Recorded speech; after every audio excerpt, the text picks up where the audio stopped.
Assalamu alaikum wa rahmatullahi wa barakatuh. I pray you and your family are blessed, safe, and close to Allah. Before we begin, let me ask you something that could change the way you see your own life forever. What if, without realizing it, you have already crossed paths with one of Allah's beloved Awliya? Not someone famous, not someone followed by millions, just an ordinary soul whose true rank is known only to Allah. Today, we will explore Ibn Arabi's reflections on the hidden ranks of the Awliya, not to chase status, but to have you ever wondered why some people leave a mark on your heart without ever trying to impress anyone? They don't seek attention. They don't chase recognition. Yet when you meet them, you feel reminded of Allah. Could this be one of the signs of a true Wali? The Quran tells us, "Indeed, the Awliya of Allah will have no fear, nor will they grieve." Surah Yunus 10:62. But notice something remarkable. Allah does not describe them by their wealth, their fame, or the number of people who admire them. The next verse points instead to faith and taqwa, deep belief and constant awareness of Allah. This reminds us that closeness to Allah is rooted in sincere devotion, not outward status. Over the centuries, many scholars reflected on what it means to be among Allah's beloved servants. Among them was Ibn Arabi, whose writings explore the inner journey of the heart. In his reflections, a wali is not someone chasing extraordinary experiences. Rather, the path begins with sincerity, humility, repentance, and unwavering love for Allah. Think about that. The greatest servant in the eyes of Allah could be someone the world barely notices. A person whose tears fall only in the last third of the night. Someone who quietly helps others without expecting thanks. Someone whose greatest achievement is known only to Allah. That changes everything. Perhaps we have been looking for greatness in the wrong places. Perhaps the people closest to Allah are not standing on stages, but standing alone in prayer while the world sleeps. And if that is true, then the next question becomes even more profound. If a wali cannot be recognized by appearance, fame, or miracles, then what are the hidden qualities that truly raise a servant in the sight of Allah? That is where Ibn Arabi's reflections take us next. Understand what truly brings a servant close to Allah. If your heart longs for that journey, subscribe now, because this channel is for seekers who want transformation, not just information. Now we arrive at the question that has fascinated seekers for centuries.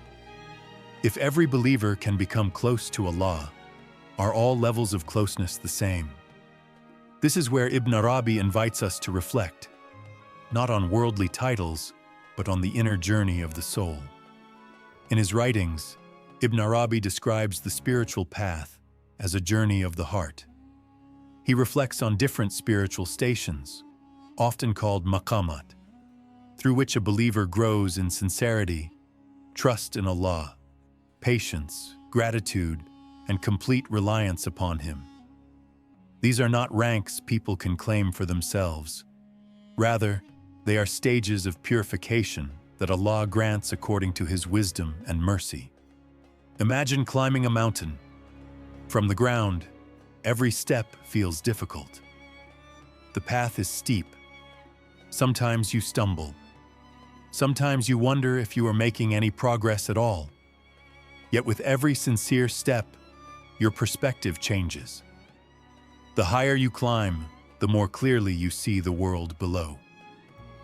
According to Ibn Arabi's reflections, the journey toward Allah is much like that. It is not about collecting knowledge simply to appear wise. It is about allowing that knowledge to transform your character. A person may memorize countless books, but if pride fills the heart, the journey remains incomplete. Another person may know only a little, Yet every prayer is filled with humility. Every act of kindness is sincere, and every moment of repentance brings them closer to their Lord. That is why the greatest battle is never against other people. It is against the ego. The ego constantly whispers, "Be admired, be praised, be noticed."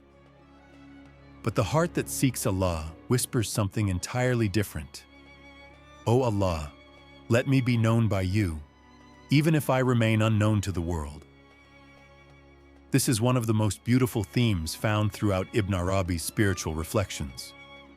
True elevation does not come from people raising your name.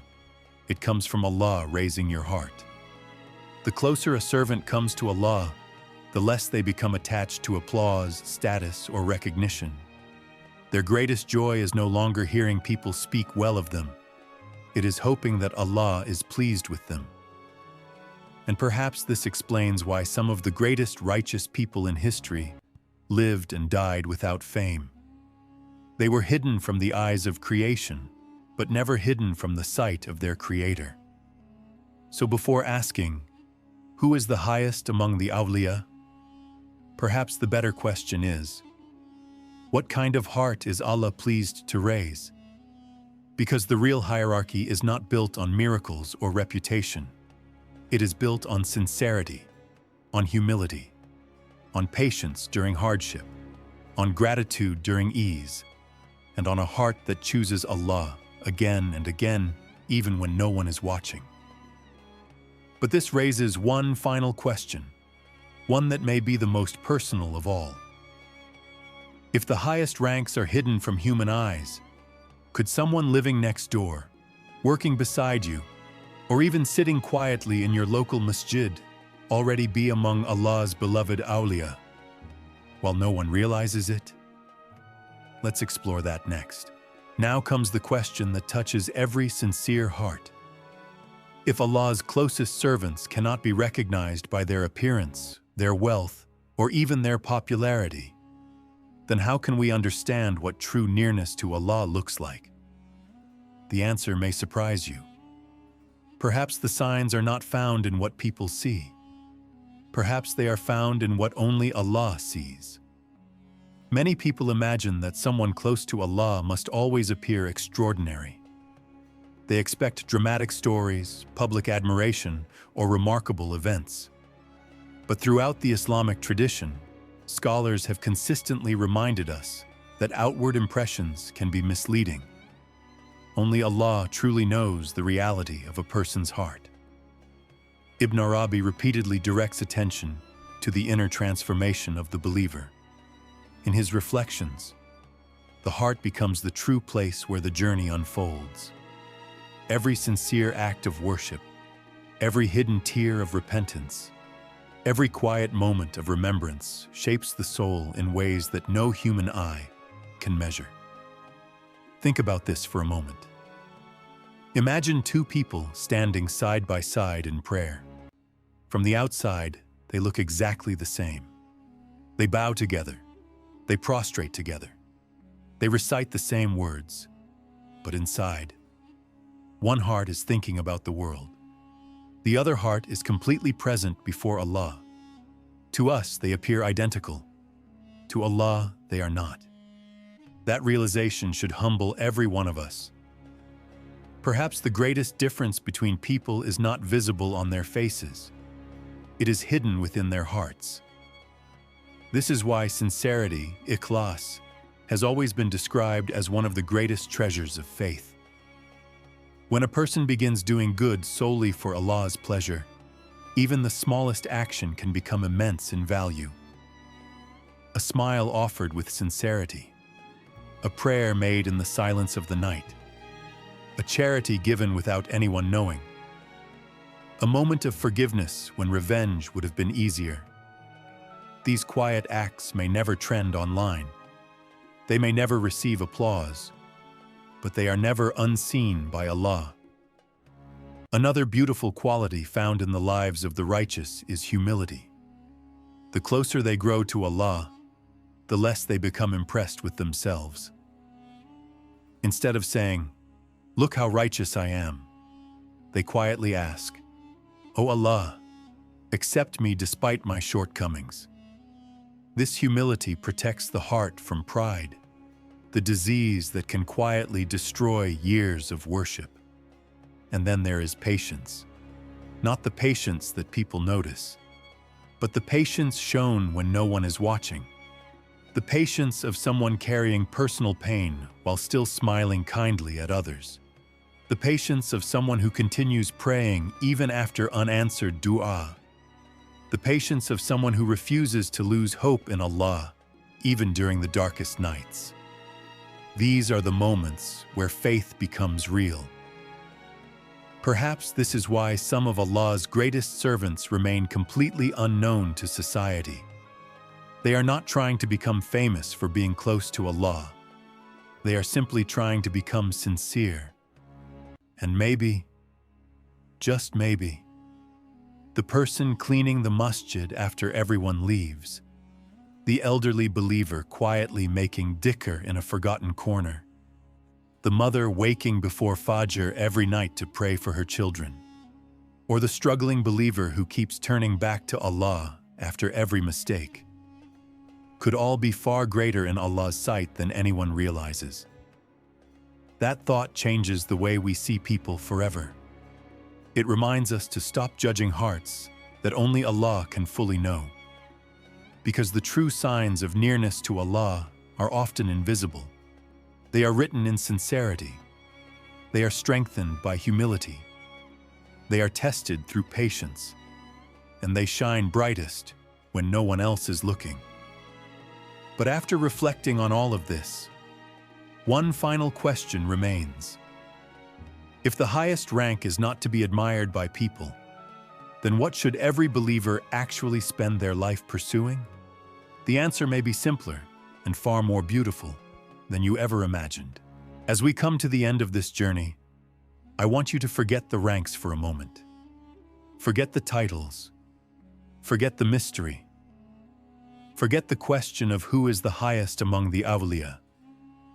Because after reflecting on Ibn Arabi's words, one truth becomes impossible to ignore. The real goal was never to become known as a Wali. The real goal is to become a servant whom Allah loves. Think about your life. Years pass quickly. People come and go. Opinions change. Fame rises and disappears. Even the things that once felt extremely important slowly lose their value. But there is one relationship that remains when everything else fades. Your relationship with Allah. And perhaps this is the reflection every heart needs tonight. You do not need to perform extraordinary miracles. You do not need millions of followers. You do not need the world to recognize your worth. If you make sincere tawbah, Allah sees it. If you pray while your heart is broken, Allah hears it. If you struggle against your sins, Allah knows it. If you return to Him after falling 100 times, Allah welcomes your return. Never think your small acts are insignificant. A single sincere Subhanallah may weigh heavily on the scale. A hidden charity may become a light on the day of judgment. A tear shed out of fear and love of Allah may be more valuable than actions that impress the entire world. This is the hope that protects the believer from despair. Maybe you feel spiritually weak. Maybe you feel far from Allah. Maybe you look at righteous people and think, I could never reach that level. But remember, every saint was once a struggling servant. Every purified heart was once in need of repentance. Every soul that became close to Allah began with a single step back toward Him. So do not ask, am I among the Awliya? Ask, did I remember Allah today? Did I seek His forgiveness today? Did I try to become better than I was yesterday? These questions can change a life. And perhaps, in the sight of Allah, the most beloved people are not those who never fall, but those who never stop returning. Before we leave, close your eyes for a moment and imagine standing before Allah with no wealth, no followers, no titles, only your heart. What kind of heart do you want to carry to that meeting? A heart filled with pride? Or a heart that kept turning back to its Lord? May Allah purify our hearts, forgive our sins, guide us to sincerity, and make us among those who are loved by Him even if we are unknown to the world. And remember this final thought. Perhaps the greatest honor is not knowing who the Awliya are, but spending your life trying to become a servant whom Allah never turns away.